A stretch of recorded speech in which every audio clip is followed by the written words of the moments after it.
Sir, కోనేటి ఆదిమూలం issue social మీడియాలో నిన్నటి నుంచి కూడా ప్రచారం జరుగుతుంది. నిజంగా ఎమ్మెల్యేలు ఇలాంటి పనులు చేయటం అనేది దొరికిపోవటం ఎలా చూస్తారు సార్? అంటే ఏదైతే చాలామంది కూడా దీన్ని జుగుత్సాకరంగా చూస్తున్నారు. ఈ వీడియోస్ ఇవన్నీ నిజంగా ఒక ప్రజాప్రతినిధులై ఉండి వాళ్ళు ఇలాంటి పనులు చేయటాన్ని ఎలా చూస్తారు?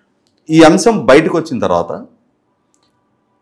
చంద్రబాబు నాయుడు గారి నాయకత్వంలోని తెలుగుదేశం పార్టీ చాలా వేగంగా స్పందించి అతన్ని సస్పెండ్ చేయడం ద్వారా ఒక సంకేతాన్ని పంపించారు. ఇటువంటి అనైతిక వ్యక్తిత్వాలని సహించడానికి భరించడానికి మేము సిద్ధంగా లేము, మేము డిజోన్ చేసుకోవడానికి ఒక్క క్షణం కూడా మేము హెసిటేట్ చేయము అని చెప్పని ఒక అంటే మంచి సాంప్రదాయాన్ని నెలకొల్పారు. ఇదే సాంప్రదాయాన్ని మనం నిన్నటిదాకా అధికారం చెలాయించిన వైసీపీ పార్టీ కూడా ఫాలో అయితే బాగుండేది. ఎందుకంటే ఆ పార్టీకి సంబంధించి ఇటువంటి ఆరోపణలు చాలామంది నాయకుల మీద రావడం జరిగింది. కానీ ఏ ఒక్కరి విషయంలో కూడా దాన్ని అడిషనల్ క్వాలిఫికేషన్స్గా భావించి వాళ్ళకి పదవుల్లో ప్రమోషన్లు ఇచ్చారు తప్ప ఏ ఒక్కరి విషయంలో కూడా ఆ విధమైన నైతిక నియమావళి నేర్పే ప్రయత్నం జరగల. కానీ ఇప్పుడు తెలుగుదేశం పార్టీ తీసుకున్న ఈ నిర్ణయ పర్యవసానమైనా సరే భవిష్యత్తులో ఈ విధమైన నడవడిక కొనసాగించాలి, ఇటువంటి నడవడిక ద్వారా రాజకీయాల్లో మనుగడ సాగించాలనుకునే ఏ నాయకుడికైనా సరే ఇది గుణపాఠం కావాలి. అదే సందర్భంలో అక్కడ ప్రజలు కూడా అతన్ని నిలదీసి అతనికి కనీస మర్యాద కూడా ఇవ్వకుండా అతని శాసనసభ్యత్వానికి రాజీనామా చేసే పరిస్థితులు సృష్టించాలి. ఇటువంటి వ్యక్తులు అవసరంలా. మహా అయితే మీరు ఓటేసి 4 నెలలు అవుతుంది, రేపు 4వ తారీఖు, రేపు 14వ తారీఖు, 13వ తారీఖుకి ఇంకొక 4 సంవత్సరాల 9 నెలల పాటు ఇటువంటి నాయకుడిని భరించడం కన్నా అతని చేత బలవంతంగా నేను సరే ఒత్తిడి పెట్టి రాజీనామా చేయించండి, ఒక ప్రజా ఉద్యమం మలచండి. ఎలా అయితే ఇవాళ మనం రీసెంట్గా బంగ్లాదేశ్లో విద్యార్థి ఉద్యమం చూసామో అటువంటి ఉద్యమం అక్కడ విద్యార్థుల నుంచి యువత నుంచి రాజకీయాల్లో ప్రక్షాళన జరగాలి, సమాజం ప్రక్షాళన జరగాలి అని ఆలోచన చేసే స్ఫూర్తి ఉన్న యువతరం లీడ్ రోల్ తీసుకోండి. ఇటువంటి వాడు ఒక్క క్షణం కూడా పదవిలో కొనసాగడానికి వీల్లేదు. గతంలో చలామణి అయినాళ్ళు అయితే అయిపోయారు. ఇక్కడి నుంచి ఆ ప్రక్షాళన జరగాలి అని అంటే అతని చేత రాజీనామా చేయించండి. సోషల్ కాన్షియస్నెస్ ఉన్నాళ్ళు, సేవా నిరతతోటి, నీతి నిజాయితీగా నిబద్ధతతోటి నేను మీకు అంకితమై పనిచేస్తాను అనుకున్న వాళ్ళు ఇంకొకళ్ళు ఎవరో ఒకళ్ళు వస్తారో వాళ్ళని ఎంపిక చేసుకోండి. ముందైతే ఇటువంటి వ్యక్తుల్ని, ఆ పదవికే కళంకం తీసుకొస్తున్న వ్యక్తుల్ని, ఇటువంటి వ్యక్తి మా నాయకుడని చెప్పుకోవటానికే జుగుసు కలిగిస్తున్న వ్యక్తుల్ని ఆ పదవుల్లో ఒక్క క్షణం కూడా కొనసాగనివ్వటానికే వీల్లేదు. ఈ మధ్యకాలంలో ఎన్నికలకి ముందు జరిగిన కర్నూలు జిల్లా కోడుమూరు ఎమ్మెల్యే సుధాకర్కి సంబంధించిన ఇష్యూ చూసాం మనం. ఇప్పుడు ఈ ఆదిమూలం ఇష్యూ చూస్తున్నాం. తర్వాత ఎమ్మెల్సీ అనంతబాబు, ఎంపీ గోరంట్ల మాధవ్, అంటే వీళ్ళందరూ ప్రజల నుంచి నాయకులుగా చలామణవుతూ చట్టసభలకు ప్రాతినిధ్యం వహిస్తున్న, ఒక రకంగా 5 సంవత్సరాల పాటు మమ్మల్ని పాలించండి అని చెప్పని ప్రజల చేత ఎంపిక కాపాడుతున్న నాయకులు. ఈ రాజకీయాల్లో వచ్చిన పరిణామ క్రమం మనం ఒకసారి గమనించుకుంటే మొదటి జనరేషను అంటే స్వాతంత్రం సిద్ధించిన తర్వాత మొట్టమొదటి జనరేషన్ నాయకులందరూ కూడా స్వాతంత్ర సమరయోధులు, సమాజం పట్ల ప్రజల పట్ల అంకిత భావంతో, త్యాగ నిరతతోటి, సేవా దృక్పథంతో ప్రజలకు ఏమైనా చేయాలనే లక్ష్యంతో వచ్చినట్టు ఉన్నారు. కానీ గ్రాడ్యువల్గా రాజకీయాల్లోకి ప్రవేశిస్తున్న వ్యక్తుల వాసి అంటే వాళ్ళ వ్యక్తిత్వము, వాళ్ళ నడత, ఇవి ఎప్పుడైతే ప్రజల పరిగణలోకి తీసుకోకుండా నాయకుల్ని పార్టీల ప్రతినిధులుగా భావించి ఎంపిక చేసుకుంటూ వస్తున్నారో, మనం ఒక ఇల్లు అద్దెకి ఇవ్వాలి అంటే మంచి వ్యక్తి అవునా కదా అని పరిగణలో తీసుకుంటాం. ఒక వ్యక్తిని మన దగ్గర ఉద్యోగానికి అపాయింట్ చేసుకోవాలి అన్నా నువ్వు ఇంతకుముందు ఎక్కడ పని చేసావు ఏంటి అని 100 రకాల ఆరాలు తీసిన తర్వాత కానీ మనం ఒక వ్యక్తిని మన దగ్గర ఉద్యోగానికి పెట్టుకోం.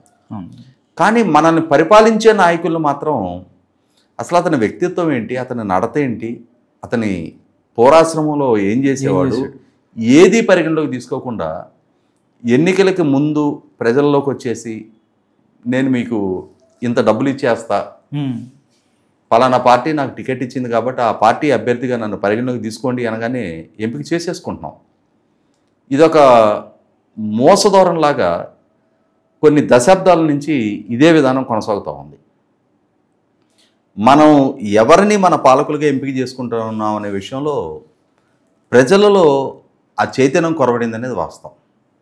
అంటే ఎన్నికలు అనగానే డబ్బు మద్యం చుట్టూ ఎప్పుడైతే పరిభ్రమిస్తుందో, పార్టీల తరపున అభ్యర్థులుగా పరిగణించడానికి డబ్బు ఒక క్వాలిఫికేషన్గా ఎప్పుడైతే మారుతుందో, అప్పటి నుంచి డబ్బు మాత్రమే క్వాలిఫికేషన్గా ఉన్న వ్యక్తులు రాజకీయాల్లోకి ఎప్పుడైతే రావటం మొదలు పెడుతున్నారో, ఖచ్చితంగా వారి వ్యక్తిత్వం గురించి ఎప్పుడైతే అసలు ఏ వాస్తవాలు బయటికి తెలియట్లేదో, ఇటువంటి కలుపు మొక్కలే రాజకీయాల్లోకి వచ్చేసినాయి మొత్తం.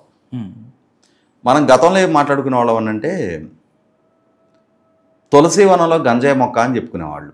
అంటే ఎవరైనా ఒకడు కొంచెం కుసంస్కారులు, అవినీతి పరులు, ప్రజాసేవకులుగా ప్రజల నుంచి ఎంపిక కాబడి ప్రజల కన్నా కూడా వారి వ్యక్తిగత అవసరాలకు ప్రాధాన్యత ఇచ్చే వ్యక్తులు ఉన్నప్పుడు వీడు తులసి వనంలో గంజాయి మొక్క రానేవాళ్ళు.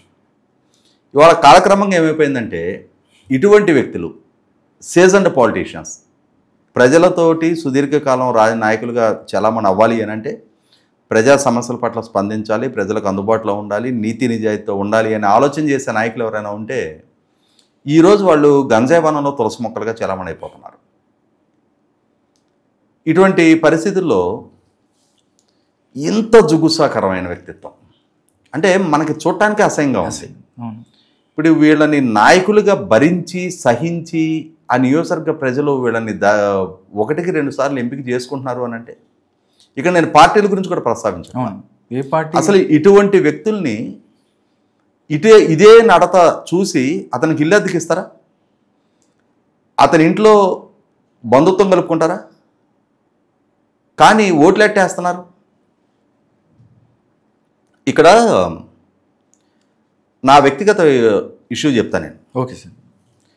1994 నాకు 24 నుండి 25 సంవత్సరం వచ్చేటప్పటికి నేను మా ఊరు తెలుగుదేశం కమిటీ అధ్యక్షుడిగా ఉండేవాడిని. దశాబ్ద కాలం పాటు 94 to 2004 తెలుగుదేశం పార్టీ అధికారంలో ఉంది. ఆ 10 సంవత్సరాలు నేనే నాయకుడిగా ఉన్నా మా ఊర్లో. నేను ఒక పంచాయతీ వార్డు మెంబర్ కూడా కంటెస్ట్ చేయలే. ఓకే. అధికార పార్టీ నాయకుడిగా ప్రజలకి సేవా నేరతోటి మా ఊరు జనం గురించే పట్టించుకుంటూ ఉండేవాడిని. నాకు వ్యక్తిగతంగా కాఫీ టీ తాగే అలవాటు కూడా లేదు. కానీ 10 సంవత్సరాలు రూలింగ్ పార్టీలో కొనసాగి 2004 వచ్చేటప్పటికి 24 నుంచి నాకు 34 సంవత్సరాలు నిండినాయి. 24 నిండిన పరిస్థితిలో నేను నాయకత్వ బాధ్యతలు తీసుకున్నాను. 34 నిండేటప్పటికి నేను ఆ రోజు అమ్మేసిన ఆస్తులు ఇప్పుడు కొనాలంటే 8 కోట్లు కావాలి.